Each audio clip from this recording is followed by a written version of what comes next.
Exclusivo Noticias RCN. Así cayeron los presuntos integrantes de la banda criminal El Tren de Aragua. Tenemos los seguimientos de la policía. Además, hablamos con uno de los investigadores.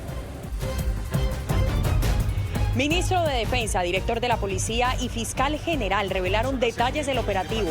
Ya son 25 los capturados y relacionados con el Tren de Aragua, entre ellos 3 cabecillas por delitos como homicidio, concierto para delinquir y tráfico de armas.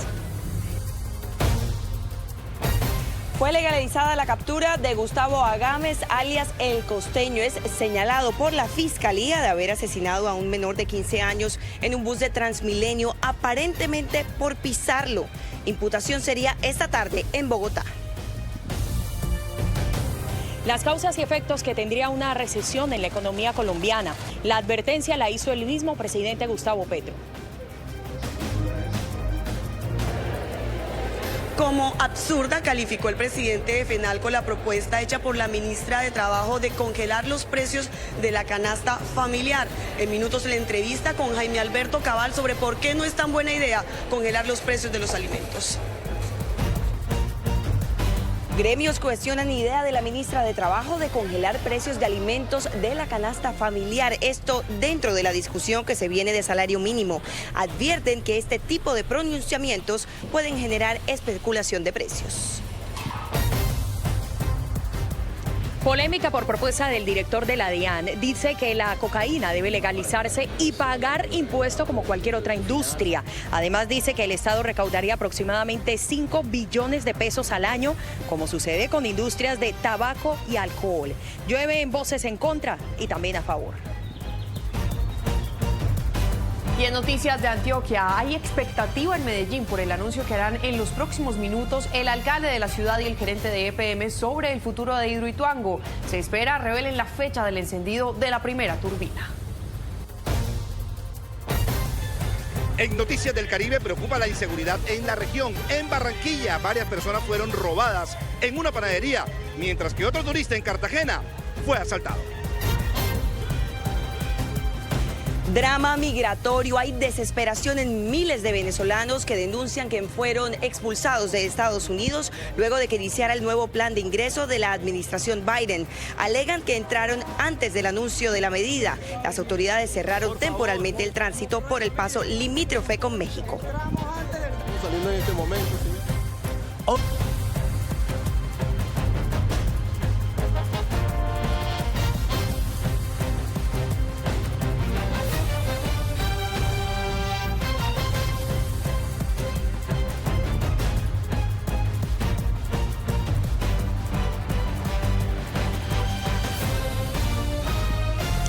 12 del día, 34 minutos. Mucha atención a esto. Noticias RCN conoció en exclusiva videos del exitoso operativo de la policía y la fiscalía contra 19 presuntos integrantes del Tren de Aragua. Hicieron seguimientos durante 10 meses en 4 localidades de Bogotá: Kennedy, Bosa, Usme y Mártires. Diana Coronado esta hora nos tiene información y además, Diana, cuéntenos qué mostraban esas imágenes. Adelante y buena tarde.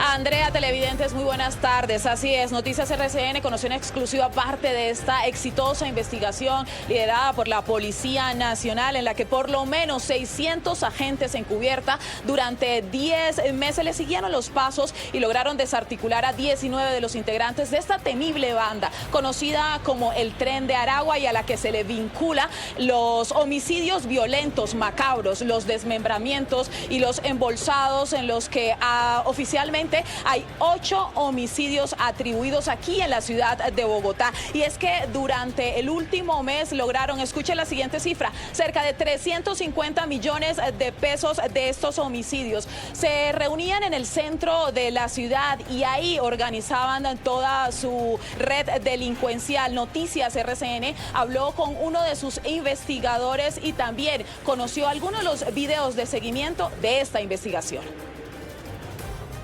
10 meses de investigación e inteligencia de agentes encubierta de la Policía Nacional lograron la desarticulación de la temible organización del Tren de Aragua en Bogotá. Esta organización criminal tenía la capacidad de impermear funcionarios públicos, a través de las actividades de inteligencia investigativas se logró lograr con su captura. El grupo criminal integrado por colombianos y venezolanos tenía presencia en las localidades de Bosa, Ciudad Bolívar, Kennedy, Los Mártires, Usme y recientemente en Chapinero. Implementaban métodos de extorsiones a comerciantes de este sector para que accedieran a dar dinero a los grandes cabecillas de esta organización por expender estupefacientes, licor adulterado. El homicidio de forma violenta a través de los denominados desmembrados y embolsados era el método macabro utilizado para generar temor y zozobra a la ciudadanía. En estos videos de seguimiento se encuentran alias Ender y alias Danilo, quienes son los presuntos responsables de cometer algunos de los homicidios. Este es uno de los encuentros en donde algunos de los integrantes planean cómo asesinar a sus víctimas. En este homicidio, pues fue una persona de nacionalidad extranjera también, que no quiso, digamos, acceder a las extorsiones y de pronto a las actividades criminales que adelantaban la organización delincuencial en la zona. A partir de procesos especializados en coordinación con la Fiscalía, dio con la captura de 19 de sus delincuentes. Los capturados serán puestos a disposición de las autoridades competentes por los delitos de homicidio agravado, concierto para delinquir, extorsión, tráfico, fabricación y porte de armas. Escuche los siguientes alias Osmer, alias Michael, alias Brian, hoy capturados y quien se les adelanta la judicialización, se lucraban de estos macabros asesinatos, más conocidos como los embolsados. Por el momento es la información que nosotros tenemos desde el centro de Bogotá. Rosy, usted tiene más información. Muy buenas tardes. Muy buenas tardes, Diana, y gracias por esta información, porque es que lo cierto es que con el pasar de las horas se conocen más y más detalles del operativo en contra del Tren de Aragua. Ya son 25 los capturados. Jason Vera, usted que ha estado en constante contacto con sus fuentes, ya pudo confirmar que entre los detenidos hay 3 cabecillas. ¿Quiénes eran y qué delito se les atribuye? Buenas tardes. Rosy, ¿qué tal? Buenas tardes, cordial saludo para usted y para nuestros televidentes. Mire, lo hablaba nuestra compañera Diana, pero vamos a especificar qué ocurría allí en el centro de Bogotá, y es que específicamente en uno de los hoteles, ayer en donde se reunían y programaban toda la acción criminal, allí estaba alias William, pero alias Osner es quien se encargaba de ejecutar estos macabros crímenes y asesinatos, y entre esos están los vinculados en la localidad de Kennedy, sobre todo en la UPZ 80 cercana a Corabastos. Esto es lo que dicen las autoridades, quienes además reiteraron el trabajo que continuarán desarrollando operativos y también que investigarán si hay o no hay más participación de uniformados vinculados a estos hechos. Desde un hotel en el centro de Bogotá, según las investigaciones de la policía, se coordinaba toda la operación criminal de algunos cabecillas del Tren de Aragua. Era administrado por alias William, hoy capturado. Con este resultado son ya 25 los integrantes del Tren de Aragua capturados. Y no vamos a parar. Otros 2 cabecillas estaban en la mira de las autoridades. Alias Osmer, quien cometía los macabros asesinatos, y alias Brian, encargado de conseguir las armas para la organización transnacional. 14 de ellos de nacionalidad venezolana, los otros 5 capturados son colombianos, una mujer. Los delitos que se les imputan son homicidio agravado, concierto para delinquir, tráfico de armas y venta de estupefacientes. Lo que hemos venido afirmando, que hay cero tolerancia con la corrupción, es real, y que en esa medida la Policía Nacional continuará sin ninguna limitación. De los 23 cuerpos hallados con signos de tortura o en bolsas este año, hasta el momento 8 tendrían que ver con el Tren de Aragua, 4 por sicariato, 3 en bolsas y 1 torturado. Y es que la unidad investigativa de la FM y Noticias RCN conoció en exclusiva uno de los videos en donde estos presuntos integrantes del Tren de Aragua amenazaban a patrulleros, sobre todo en la localidad de Kennedy, quienes adelantaban los operativos de inteligencia y quienes además ya estaban analizando qué ocurría en los comercios. Este es uno de los videos que se conoció y es pieza clave de la investigación. 1 de septiembre del 2022, sigan jodiendo esos patrulleros allá en la 38, sigan mariqueando, sellando los negocios, incomodando a la gente, verá que no les va a gustar, Claro que les tengo preparado para empezar a hacer la guerra. Nosotros no queremos guerra, queremos la paz, pero si nos mariquean, nos encuentran, ¿no yo? Este y otros elementos de toda la operación que desarrolló la autoridad estarán en la página de noticiasrcn.com para que nos visiten y desplieguen toda la información que allí tenemos para ustedes. Por el momento nos despedimos y tenemos más información, por supuesto, con Andrea Jaramillo. Jason, gracias. Y es que, mire, a pesar de los resultados de estos operativos, aún faltan cosas por esclarecer. Entre ellas, la ubicación de una mujer que está en estado de embarazo y habría sido asesinada en el barrio El Amparo. Por el momento, hasta la fecha, no se conoce su paradero. Las autoridades tienen certeza de que el pasado 25 de agosto, en esta casa del barrio El Amparo, en la localidad de Kennedy, se cometió un múltiple asesinato, no de 3, sino de 4 personas. Lo sacaron también en una carreta y llegaron hasta una parte donde ellos le hacen acompañamiento al de la carreta y ya lo dejan que se vaya. En el tema de la investigación, que esta femenina al parecer estaba en estado de embarazo.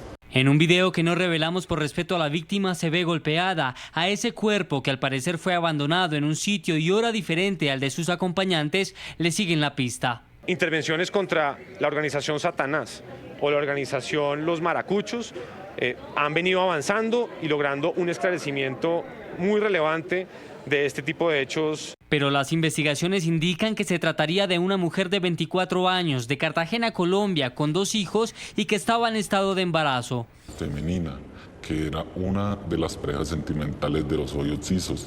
Ese cuerpo ellos lo sacan el día 25 a la madrugada. Según las autoridades, su asesinato habría sido ordenado desde un centro penitenciario.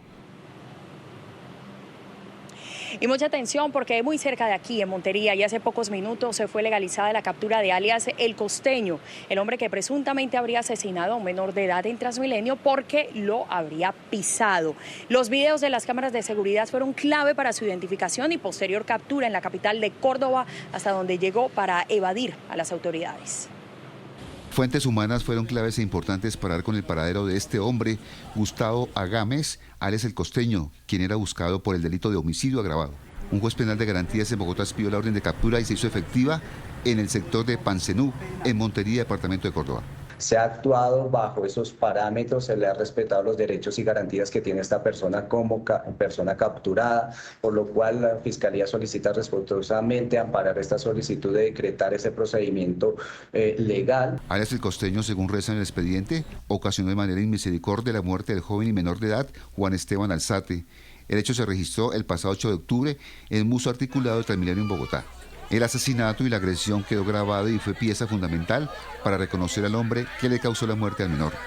Por el solo hecho de haberle pisado uno de los zapatos, Gustavo Agames humilló al joven, lo hizo arrodillar y pedir perdón, para luego cegarle la vida con 2 puñaladas en el tórax. Siento como mucha paz en mi corazón de saber de que esa persona le hizo daño a mi hijo y ya va a pagar. Ahora se ha remitido a Bogotá, donde la Fiscalía le imputará los delitos de homicidio agravado, pero no tendrá ninguna rebaja de pena. Muy doloroso ese caso y nos vamos ahora para la ciudad de Cartagena, donde avanza el Congreso Nexo 2022 y allí varios gremios reaccionaron al más reciente anuncio del presidente Gustavo Petro Lidis, donde advirtió de la posible llegada de una recesión económica. ¿Qué dicen los gremios? Muy buenas tardes. Hola Andrea, muy buenas tardes. Así es, pues mire, uno de los invitados a este Congreso de FENALCO es el presidente de la ANDI, el presidente del gremio que reúne a los empresarios de Colombia. Pues bien, él ha manifestado sobre este tema de la recesión que finalmente Colombia está generando condiciones para crear una crisis que podría ser incluso la peor de Latinoamérica y que en lugar de generar esa crisis se deberían tomar medidas para sacar a Colombia adelante. También hablamos con algunos analistas sobre la posibilidad de una recesión en el país. El presidente Gustavo Petro advirtió sobre una posible recesión teniendo en cuenta la economía internacional. Lo cierto es que ha crecido la tasa de interés, que mundialmente entonces tenemos una recesión a la vista. Y el presidente de la ANDI advirtió que el riesgo existe para Colombia teniendo en cuenta las medidas del actual gobierno. Colombia está probablemente construyendo las condiciones para que tengamos una crisis que incluso sea significativamente peor que la que va a existir en el resto de países de América Latina. Indicó que no deben tomar medidas para agravar la situación. Eso obliga realmente a que Colombia tome las medidas necesarias para poder contrarrestar al máximo esa recesión. Lo único que no puede pasar es que nosotros terminemos tomando decisiones que nos terminen agravando la situación. Eso sí no nos puede pasar. Sería para Colombia un desastre. Analistas económicos consideran que se podría dar un menor crecimiento de la economía, pero no una recesión en 2023. Sí se espera que la economía colombiana se desacelere el año entrante porque los países desarrollados entrarían en recesión debido al aumento de tasas de interés. No creo que sea tan posible una recesión en el año 2023, sobre todo porque hay factores que ayudarán a la economía colombiana, como el flujo de remesas, el ingreso de turismo, el flujo de exportaciones y muy probablemente la reapertura de las relaciones con Venezuela. En Colombia, el Banco de la República espera un crecimiento económico en 2023 de 0.7%. Y a propósito, hoy es el último día del Congreso de FENALCO y precisamente nuestra editora económica, Lidis Ribón, habló con el presidente del gremio sobre, entre otras cosas, la recesión y la posibilidad de congelar los precios de la canasta familiar. Último día del Congreso de FENALCO y se han registrado noticias muy importantes en cuanto a economía y por eso me acompaña el presidente de FENALCO, Jaime Alberto Cabal. Presidente, bienvenido a Noticias RCN y empecemos hablando sobre lo que ha manifestado el presidente Gustavo Petro y el tema de la recesión. ¿Es posible que Colombia llegue a estar en recesión? Liz, buenos días y todos los televidentes. Pues es muy posible. ¿Por qué es posible? Porque en este momento hay un conjunto de variables externas, internacionales, que todos hemos visto, con una inflación creciente en muchos países del mundo, con problemas difíciles, digamos, de niveles de inversión y con unos costos de los créditos muy altos. En el caso de Colombia, el costo del crédito que ha subido el Banco de la República por defender la tasa de inflación, pues obviamente repercute en los bancos y los bancos repercuten en los clientes, que son las empresas y que son los consumidores. Y obviamente el crédito de consumo se mueve mucho con tarjeta de crédito, que es el caso del comercio, y al tener tasas por encima del 30% en crédito de consumo, el consumo se cae considerablemente. Pero las proyecciones de crecimiento para Colombia son positivas, no negativas. Sí, pero bajitas. El Banco de la República hizo una proyección ajustada al 0,7% para el año entrante.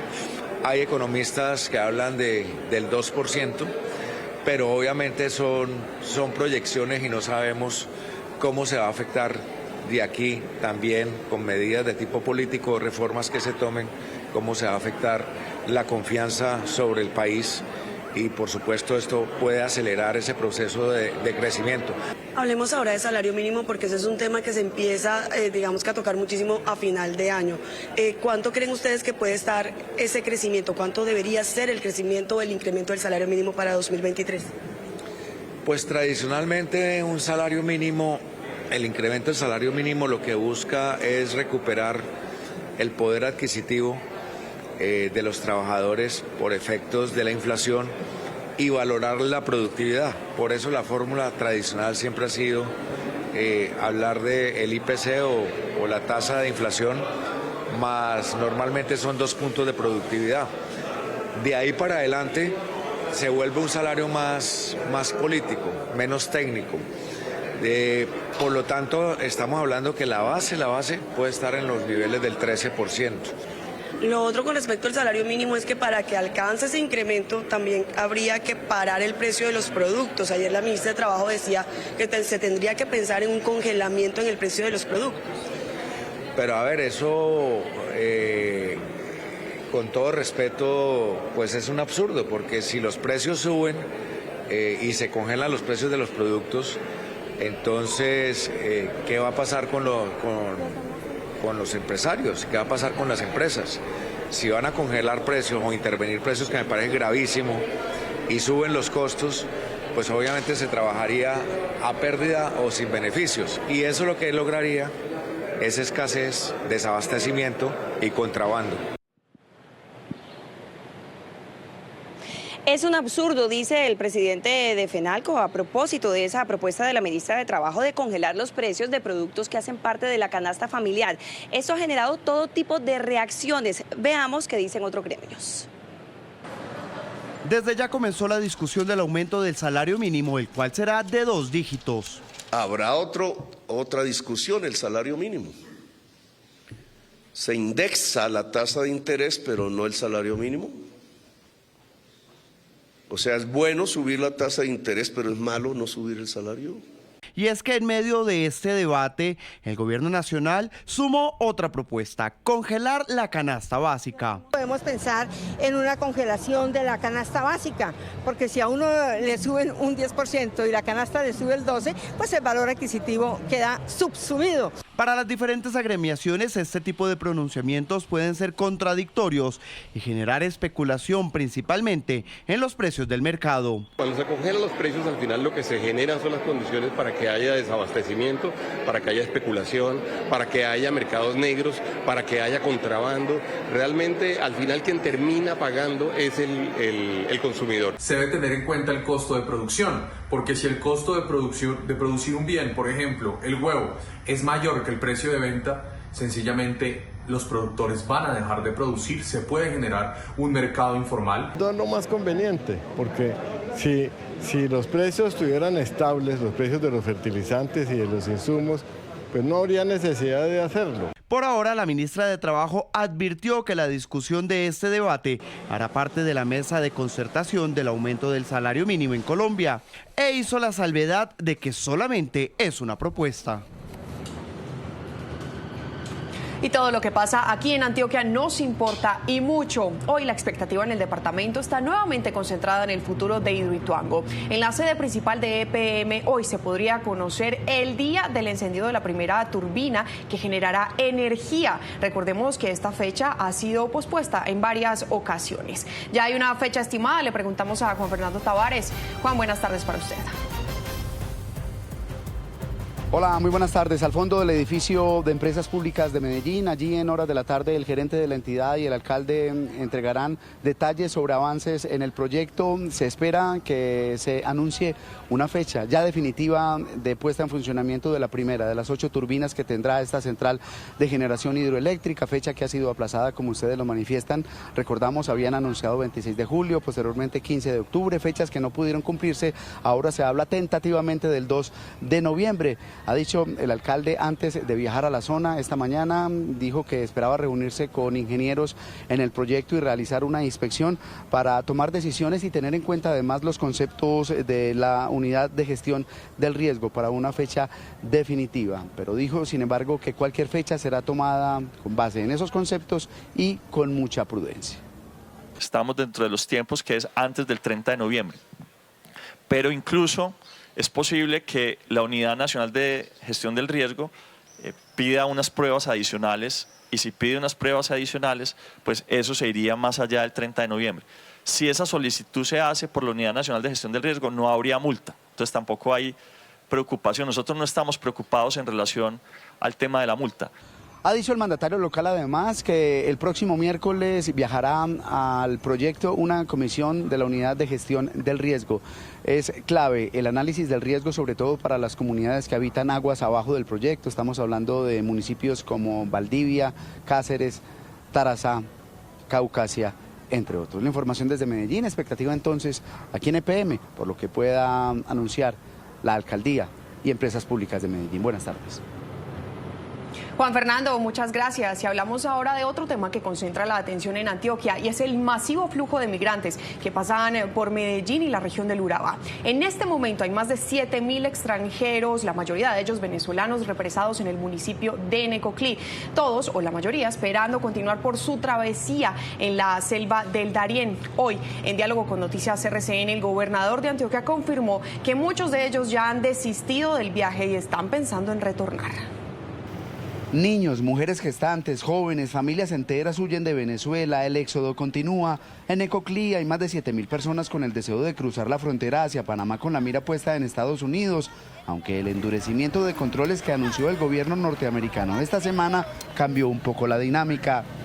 veíamos cómo ya muchos venezolanos que estaban en Necoclí estaban empezando a pensar en regresarse, y nos dicen que también muchos que iban en ruta desde Medellín hacia Necoclí estaban ya regresándose. Aún así, el mandatario regional, quien instaló un puesto de mando unificado en Urabá, dijo que la migración es un tema que llegó para quedarse. Hace un año la mayoría de los migrantes eran haitianos, el 90%, y tenían mucho menos cantidad de niños. Hoy el 90% son venezolanos. El gobernador también habló sobre la crisis de orden público en el Bajo Cauca generada por la guerra entre bandas criminales y sobre la denuncia de la Defensoría del Pueblo acerca de un silencioso reclutamiento de menores. Los jóvenes van allí obnubilados, tentados por el poder que supuestamente les ofrecen estas organizaciones criminales, que no los llevará sino a la oscuridad, a la muerte. Sobre el tema migratorio, el dirigente antioqueño dijo que este fin de semana se espera la visita en Urabá del embajador de Estados Unidos en Colombia. Mientras tanto, en la frontera entre México y Estados Unidos, los migrantes viven horas de muchísima tensión. Dicen que sus procesos de asilo en la Unión Americana fueron frenados y que ahora están siendo expulsados hacia territorio mexicano. Aseguran que todo esto fue pese a haber llegado días antes del anuncio del nuevo acuerdo migratorio pactado entre los gobiernos de Joe Biden y Manuel López Obrador. Más que una solución, el acuerdo migratorio entre Estados Unidos y México para frenar el tránsito irregular de migrantes venezolanos parece haberse convertido en una pesadilla. Fuimos sacados de Estados Unidos sin aviso, sin ningún tipo de informes. Decenas de migrantes denuncian haber sido enviados a territorio mexicano, habiendo ingresado a la Unión Americana días antes de la entrada en vigencia del pacto. La mayoría llevamos los uniformes de detención de Estados Unidos, tenemos brazaletes. Tenemos todo el proceso que estuvimos allá adentro y nos sacaron injustamente. Tan solo el jueves fueron expulsadas unas 300 personas hacia México y la cifra parece ir en aumento. Nos sacaron por el puente otra vez, como váyanse para su casa otra vez, no nos dijeron nada. Muchos de los que intentan alcanzar el sueño americano adelantaron la peligrosa travesía por el tapón del Darién y no tienen intenciones de regresar a su país de origen. Por lo menos los que están ya acá, mi hermano, que los dejen entrar, pues me entienden, que nos dejen hacer porque nosotros venimos a buscar un futuro, mi hermano. El programa migratorio prioriza el ingreso a Estados Unidos por vía aérea a los migrantes venezolanos que cuenten con un patrocinador. No pueden haber sido expulsados del país en los últimos 5 años, ni tampoco pueden haber cruzado la frontera con México o Panamá de forma irregular, luego de la fecha del anuncio.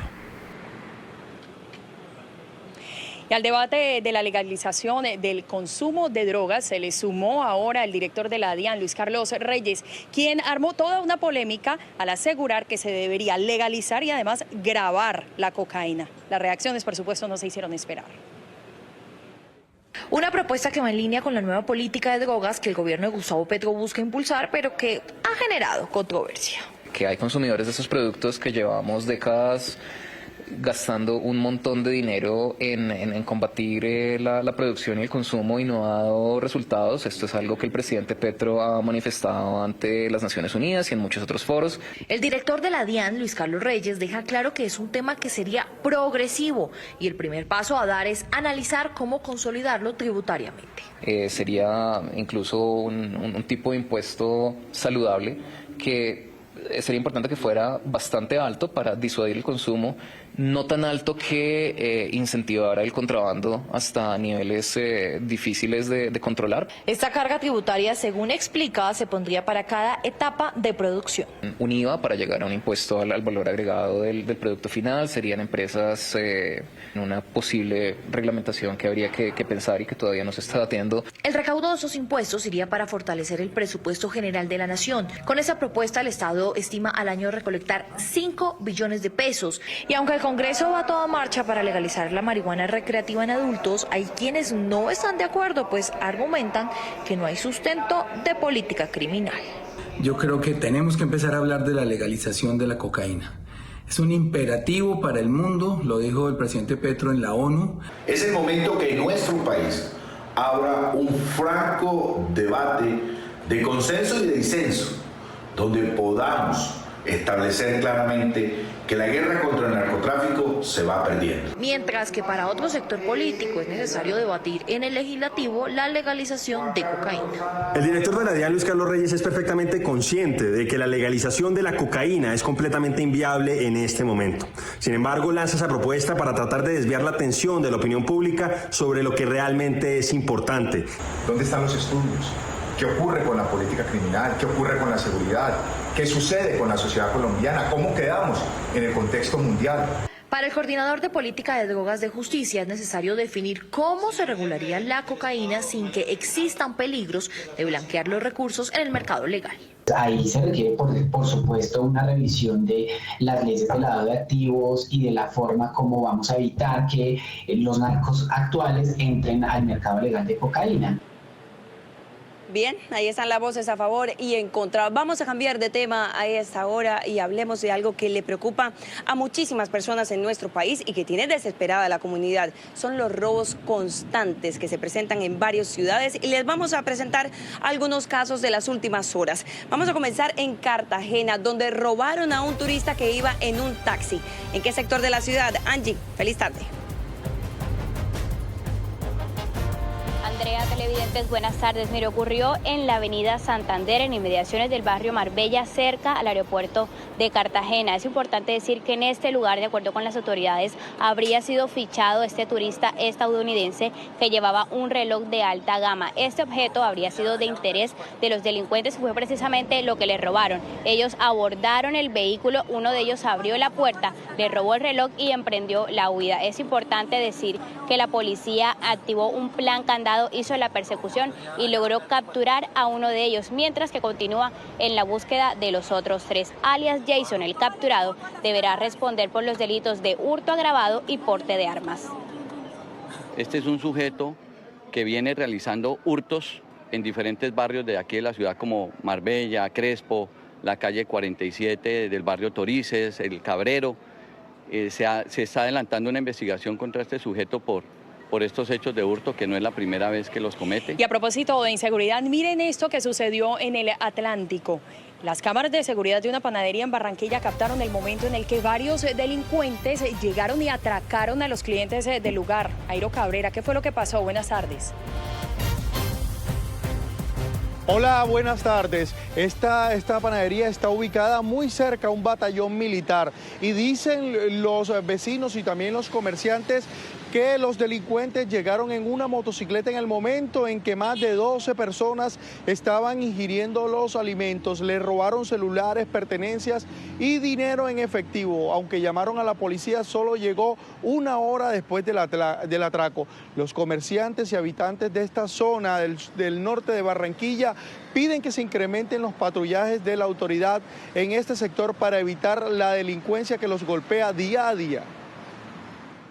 La ola de inseguridad aquí en este sector para el norte está delicada, no es percepción, es realidad, ya está saliendo de las manos, las autoridades veo que no hacen nada al respecto. Y miren ahora lo que pasó en Cali. Un ciudadano que era víctima de un robo se enfrentó a tiros con el delincuente. Todo quedó registrado en cámara. Julián, ¿cómo se encuentran las dos personas? Adelante y buena tarde. Andrea, buena tarde. Pues mire, están fuera de peligro, aparentemente es lo que dicen las autoridades. Esto ocurrió en el barrio del Ingenio, cuando un hombre que salía de una vivienda se encuentra frente a frente con el delincuente y abren fuego, como si fuese una película. Inmediatamente el hombre sale corriendo, sale de la cámara de seguridad y dice la policía que pese a la reacción rápida se generó una persecución, pero esta motocicleta terminó yendo hacia el oriente de la capital del Valle del Cauca. Piden a las personas que no tomen justicia por mano propia. Tanto la víctima como el victimario se habían, sustraído del lugar y la víctima no presentó ningún tipo de denuncia. La estamos ubicando para poder esclarecer más de este hecho. Igualmente tenemos la recuperación de videovigilancia del sector para establecer la ruta que utilizaron esas personas y poder establecer el móvil de esa situación. Todo está en investigación por parte de nuestra policía. Muy Muy bien, y con estas espectaculares imágenes correspondientes a este municipio, Andrea Sam, pues aquí en Sucre, le cuento que muy cerca de este lugar, es decir, en Ovejas, hoy arranca el Festival Nacional de Gaitas, un evento muy esperado y que además allá está uno de nuestros compañeros, Andrea. Está Bernardo Sanabria. Berni, por favor, cuéntenos un poquito de lo que pasa a esta hora ya en Ovejas. Yo me imagino que por lo menos un mote de queso ya se tuvo que haber comido, Bernardo, con toda por Sucre, ¿no? Le cuento una cosa, Andreita, Rosy. Falta poco para que ese mote de queso caiga. El segundo golpe del día, dicen aquí en la costa norte colombiana, de este Festival Nacional de Gaitas, que tiene a estos gaiteros maravillosos, puntuales, que siempre llegan y listos y preparados para lo que será este importante evento. Mire, mostremos, aquí ya todo está preparado, el Festival Nacional Francisco Girene. Y va a ser una cosa muy importante, ¿sabe por qué? Porque aquí, bajo la mirada de la Iglesia de San Francisco de Asís, van a elegir al nuevo gaitero profesional, al nuevo gaitero aficionado, juvenil, del 13 al 17. Ya todos se encuentran listos y preparados para que los Montes de María salgan a ver el esplendor de la música autóctona de las tierras sucreñas. Se desempolvan las gaitas. El llamador seduce al tambor y la maraca, y la fusión del sonido de las gaitas invitan a disfrutar, con el marco de los Montes de María, de la versión 38 del Festival Nacional de Gaitas, Francisco Girene. A todos nos inspira una alegría que ya no la soportamos. ¿Qué sabe lo que es eso? Tenemos el festival más autóctono del mundo. Aquí en Oveja los semilleros son la esencia del folclore. ¿Por qué te gusta tocar la gaita? Porque me causa alegría, me causa la paz y me gusta mantener las tradiciones de mi pueblo. Ya que ha sido pues la ventana, la vitrina a través del cual todas estas manifestaciones culturales del municipio se han podido proyectar y mantener.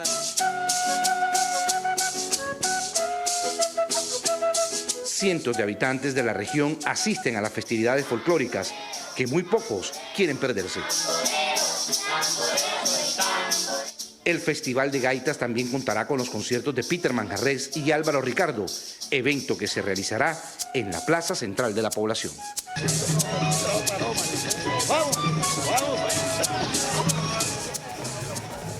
Televidentes, hay cosas que no pueden faltar cuando usted va a un festival en la costa norte colombiana, un festival de gaitas. Venga, señor, venga por acá, que es el sombrero volteado. Ustedes están en San Pues, allá mis compañeras Rosy y Andrea, por acá también. ¿Qué vale este sombrerito? Eso vale 80.000 pesos. Hombre, y usted me vio caracachaco. Barato para todo el mundo ya. Barato para todo el mundo. ¿Este es un sombrero qué? Este es machimbiao. Machimbiao. ¿Dónde lo hacen? Eso lo hacen en Tuchín. En Tuchín o también allá en San Pues, ¿no? Y en San Pues también. Y en San Pues también, tierra maravillosa. Así como las artesanías, está también, televidentes, la gaita. Ese instrumento que suena, hembra y macho, hacen un sonido único, perpetuo, para darle sentimiento a la cumbia. Estuvimos donde los artesanos, viendo su fabricación, y aquí le contamos en Noticias RC. El árbol tiene que ser de pitaya, que nace como monte en el Atlántico y sur de Bolívar. La forma cilíndrica y ovalada se lo da al artesano, que tiene que dejar secar la madera casi un mes para que la gaita vaya cogiendo forma. La boquilla es de pluma de pato de ganso y el color negro de la parte superior de la gaita se obtiene de la cera de abeja mezclada con carbón. Trabajo artesanal que heredó de su padre, Henry Ortiz, gaitero y artesano de oficio y pasión. Hubo la necesidad, como también interpretábamos la música, de hacer nuestros propios instrumentos. Antes la música no era tan comercial, tampoco los instrumentos se vendían, no se conseguían fácilmente y hubo esa necesidad de aprender a hacer estos instrumentos. Los tambores también los fabrica, con madera de los Montes de María y cuero de chivo guajiro, que hace que suene mejor el tambor alegre. Hoy en día tenemos un taller donde hacemos todos los instrumentos que conforman el conjunto de gaita.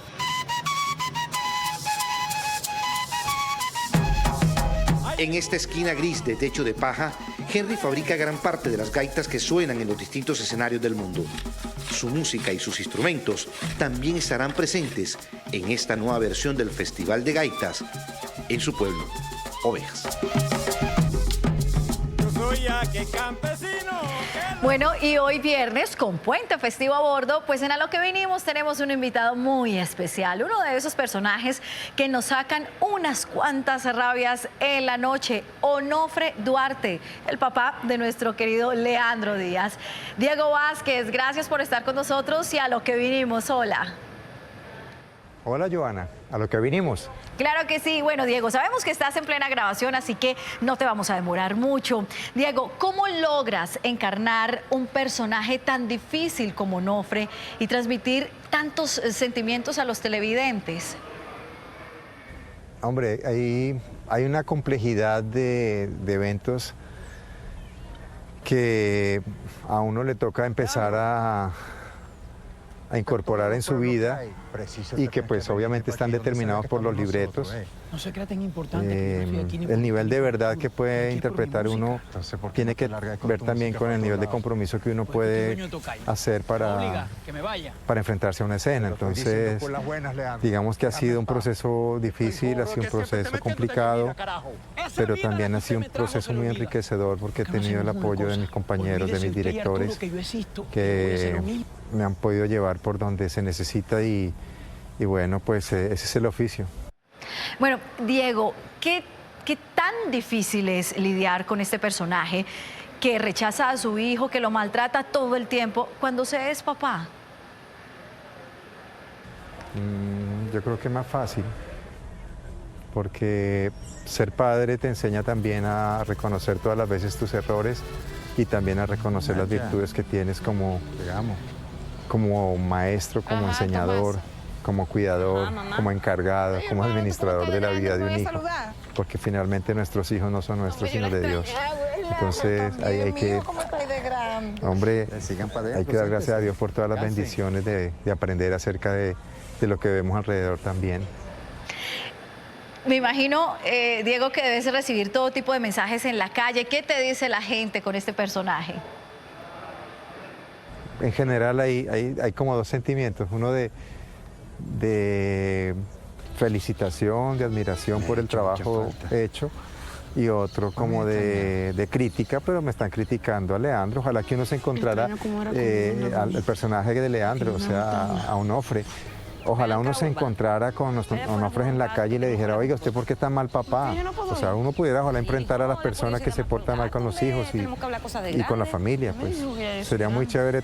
Eso haría que la gente de pronto reflexionara un poco más acerca de lo que está haciendo mal como padre o como hermano o como hijo.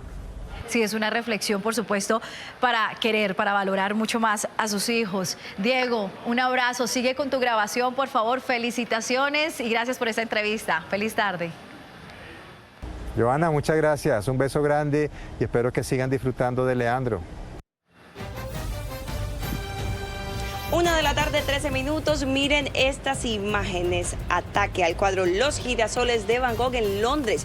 2 activistas ambientales le arrojaron sopa de tomate. Por fortuna, la obra no tiene ningún daño. 1:14 p.m. Andrea, no podemos irnos a comerciales sin antes mencionar unos datos clave de este municipio. San Pues, 50.000 habitantes. Pero mire, hay un dato que ustedes deben saber. Ese patrimonio cultural de nuestro país es originario de este lugar. Les estoy hablando del sombrero volteado. Yo creo que por Bernardo, supuesto, cuando nos vea, nuestro. Mire, señora, mire, este es de los originales, por supuesto, caña flecha pura, 19 vueltas. Pero André, usted sabe que este, por ejemplo, su familia toda la vida lo ha tenido. Sí, señora. Y todos los colombianos saben de dónde es, de aquí, de esta zona. Sí, señora, patrimonio y símbolo de nuestra nación. 15, 19, 21, 27 vueltas. Y ya me dice la alcaldesa que está por aquí que hasta 31 vueltas se encuentran ya. Nos vamos a comerciales con esto. Estamos viendo Noticias RCN.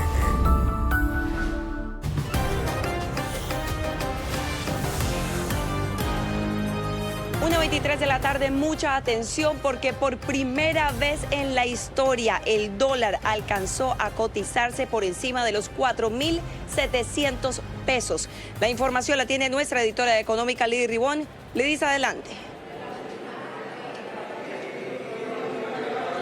Hola Andrea, muy buenas tardes. Pues mire, el dólar cerró hace 23 minutos y hoy alcanzó su promedio, o más bien su nivel más alto de negociación, 4.707 pesos. ¿Esto a qué obedece? Pues obedece a los precios del petróleo, al mercado externo, a la inflación, a la recesión. Pero miren, el promedio que va a tener en cuenta la superfinanciera para fijar la tasa representativa del mercado va a ser el promedio de negociación, que fue de 4.636 pesos. Y este incluso es más alto que la TRM más alta que ha tenido el país el pasado 7 de octubre, por cierto, que fue de 4.627 pesos. Hoy el peso colombiano es la moneda más devaluada en América Latina. Información desde Cartagena. Rosy, muy buenas tardes.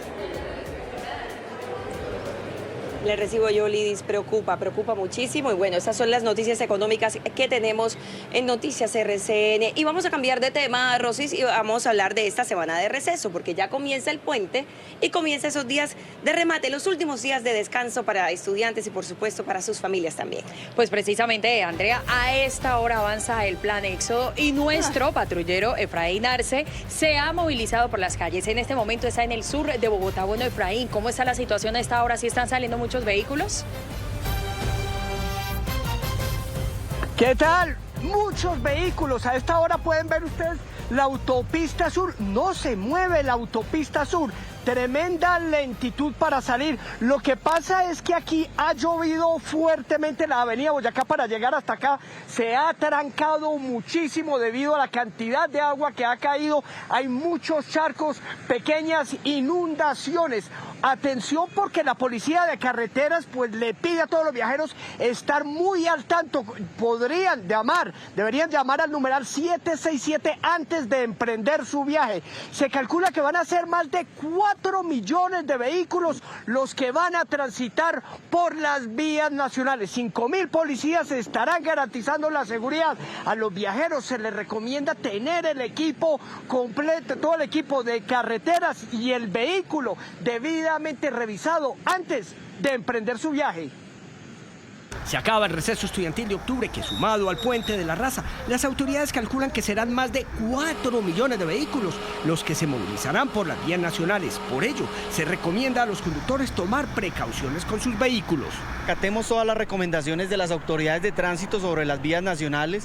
Asimismo, no exceder los límites de velocidad, no conducir bajo los efectos de sustancias alcohólicas. Asimismo, utilizar todos los elementos que son necesarios para la prevención en la vía. Se estima que serán más de 1.400.000 pasajeros los que partirán desde las terminales de transporte. La Superintendencia de Tránsito explica la importancia de comprar los pasajes en sitios autorizados. Recuerden que tomar transporte formal tienen unas pólizas de responsabilidad civil contractual y extracontractual que los protegen en la medida en que tengan un accidente de tránsito. Las autoridades piden mesura y paciencia al conducir durante esta época, ya que el año pasado fue una temporada crítica en materia de accidentalidad. El año anterior fueron 95 fallecidos, 61 de ellos motociclistas.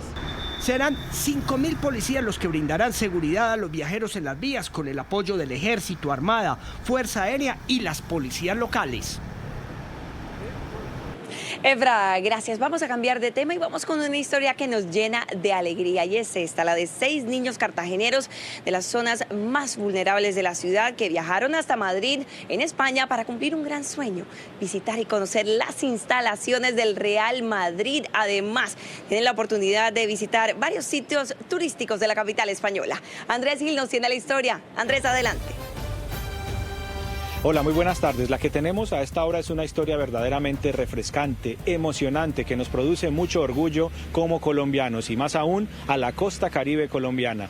Tenemos la historia de 6 niños, de 6 jovencitos que llegaron esta semana a compartir con sus colegas, con sus compañeros de las escuelas del Real Madrid, aquí donde nos encontramos, y llegaron hasta este lugar porque esos 6 niños cartageneros demostraron excelencia, no solo en el deporte, sino también en el estudio, en el colegio y con su familia. ¿Y qué hicieron aquí? Compartir, entrenar, conocieron el Bernabéu, estuvieron en un partido de Champions y, lo más importante, se llenaron de las mejores, de buenas experiencias para ir de nuevo a Cartagena a compartir con sus compañeros. Cuando estos 6 jóvenes partieron desde Cartagena hacia Europa, por primera vez en su vida viajaban en avión. Nerviosa, pensé que sería peor, pero no, o sea, fue algo súper, me emocioné demasiado y fue muy tranquilo. Y al llegar directamente a las canchas, a entrenar en las escuelas del Real Madrid con la confianza de estar un poco más cerca del sueño de ser futbolistas. Muy divertido, una experiencia muy bonita, de verdad. Fueron seleccionados para una semana de intercambio deportivo en España, no solo por su capacidad en el fútbol, también por su excelencia en el colegio. Se deben esforzar, deben estudiar más y tener un compromiso y una dedicación muy buena. Conocieron España, estuvieron en el Bernabéu y en la sede del Madrid y asistieron a un partido de Champions. Nunca había ido a un partido, fue algo que me emocionó demasiado y es un lindo recuerdo que voy a tener en mí, la verdad, o sea. Una semana de la mano de la Fundación Rebel, la Fundación Real Madrid y la Fundación Puerto de Cartagena. Trabajamos toda la excelencia académica, la puntualidad, tienen que estar participativos, tienen que hacer un trabajo con sus familias también. Estos 6 muchachos viven en barrios vulnerables de Cartagena de Indias. Ahora regresan con más experiencia para compartir con sus compañeros y vecinos y servir de buen ejemplo. La Fundación Rebel, la Fundación del Real Madrid y la Fundación Puerto de Cartagena tienen previsto para próximos meses seguir trayendo a otros jóvenes destacados de Cartagena de Indias para que tengan esta experiencia, para que aprendan, para que compartan y para que se llenen mucho más de esa ilusión, del sueño de poder ser futbolistas destacados aquí en Europa. Información de... Doctor Julio Durán. Hola, muy buenas tardes para todos. Con estos cambios climáticos y aún sin ellos, uno de los medicamentos que más se expende no solo en Colombia sino en el mundo son los antigripales. Vienen en muchas variedades y casi todos contienen 3 medicamentos. Un antihistamínico que disminuye las secreciones, un vasoconstrictor que actúa sobre todo a nivel de las fosas nasales y un analgésico antipirético, la mayoría de los casos es acetaminofén e ibuprofeno. ¿Qué tienen de malo? Nada, pero deben tenerse 2 precauciones fundamentales. En primer lugar, deben ser tomados en las dosis o formuladas por el médico o, si no es posible, por lo menos la que tiene el medicamento en su indicación. Nunca deben sobrepasarse y tampoco están diseñados para tomarse durante periodos largos de tiempo, precisamente por la característica y la calidad de sus componentes. Es muy importante aclarar que los vasoconstrictores en particular suben la presión arterial, entonces los pacientes hipertensos no los pueden tomar con tanta liberalidad y algunos que son de dosis cada 6 horas, otros son cada 8 horas y otros cada 12. Algunos cada 24 se deben respetar. Algunos productos homeopáticos son buenos, tienen un efecto agradable, rápido, fortalecen las defensas sobre todo a nivel local y se pueden colocar en forma sublingual. Pero debe tenerse en cuenta que cuando una gripa o un estado gripal, que no debe confundirse el resfriado común, cuando nos sometemos a cambios de temperaturas bruscas o humedad muy mantenida, con los cuadros infecciosos de gripa, que son la mayoría. Hay que diferenciar entre los dos y para ambas situaciones sirven estos medicamentos. Sin embargo, pueden producir problemas y por eso quise tocar el tema el día de hoy. Si usted tiene dudas sobre estos medicamentos o cómo se combinan con otros, estamos de turno para usted siempre en el Instagram @Dr. Julio Durán. Por ahora, sigan como siempre, como todos los días, con la mejor información aquí en Noticias RCN. Felicidades. Muy bien, Andrea, mire, y en el final de Cambiando Vidas, una pareja de vendedores informales recibirá una sorpresa que supera cualquier regalo material. Pero mire, Rosy, no solo ellas, porque también el protagonista de esta historia, Camilo García, un influencer barranquillero, va a recibir una lección que le va a cambiar la vida. Este es el informe final de esta alianza entre Noticias RCN y Mañana Express. Cuando el Camus, un joven influencer que se propuso mejorar la casa de una humilde familia, entendió que las carencias no siempre son materiales, buscó brindarle a esta pareja risas y experiencias.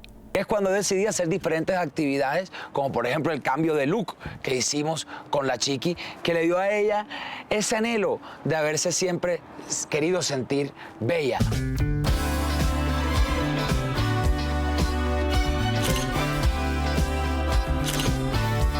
Le pregunté, don Ricardo, ¿usted ha ido a un partido de fútbol? Y nunca había tenido la oportunidad de ir al Campín. ¡Vamos, Richard! la mejor experiencia de todas estaba por llegar desde Argentina.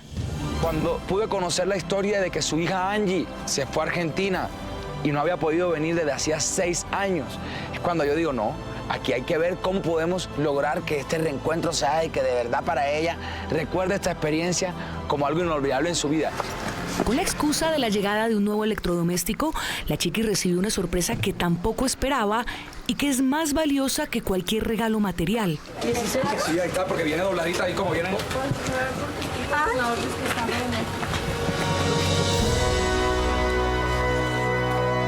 Volver a ver a su hija es algo que no tiene precio. ¿Quiere la cama o quiere la hija?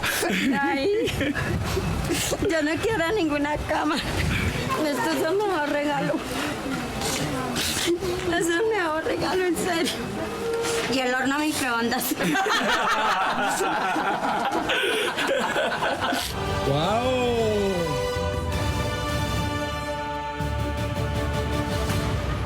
Hoy en día les entrego una casa totalmente nueva, con cuartos espectaculares, cielo raso, cama nueva, televisores, sala. De manera inesperada, una familia sencilla y de clase baja le enseñó a Camilo García Caballero que al intentar transformar vidas, lo que más cambió fue algo dentro de él mismo.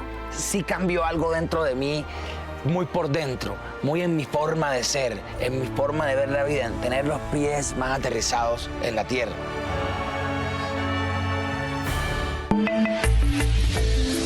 Federación Nacional de Departamentos, aliados del progreso y desarrollo para todas las regiones de Colombia. Andrea, yo la vi a usted almorzando ayer mote de queso. Eso es un plato típico de ese lugar. ¿Cómo le fue? Que sí que, Rosy, el mejor que me he comido sin duda alguna. Pues precisamente la gastronomía es uno de los puntos y aspectos que atrapa al visitante una vez llega aquí al departamento de Sucre. Pues es una gastronomía variada y ancestral también. Pues mire, desde el Golfo de Morrosquillo, pasando por Tolú hasta Rincón del Mar, la gastronomía enamora a todos los turistas. ¡Qué hambre!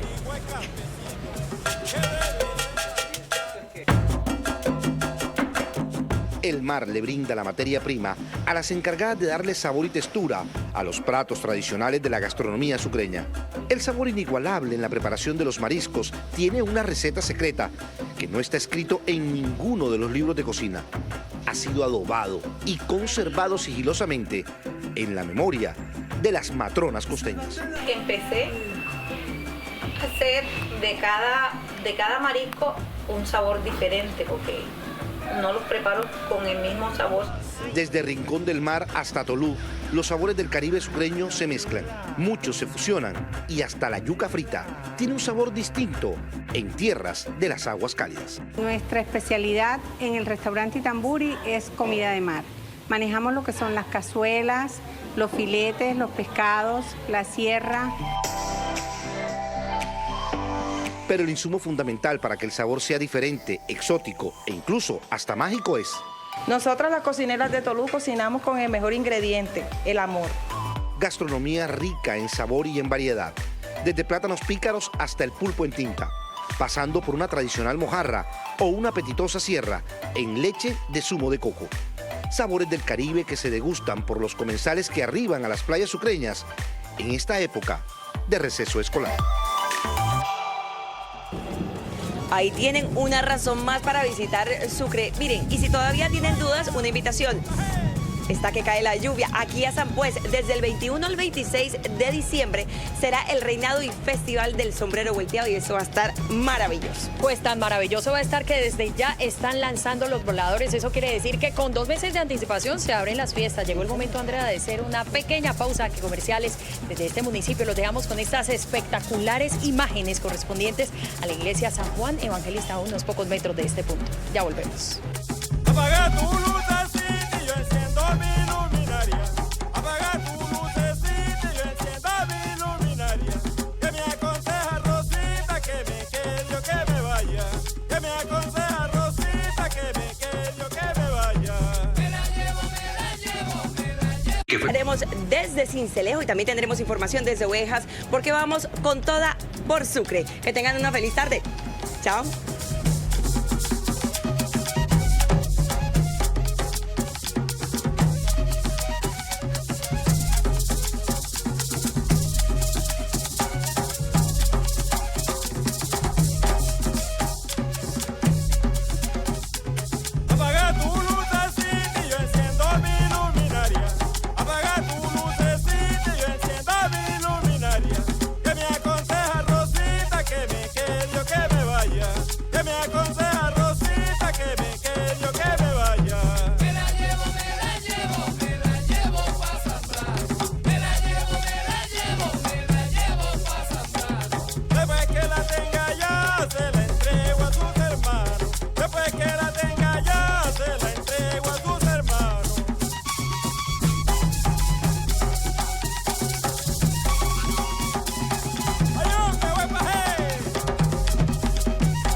Bretaña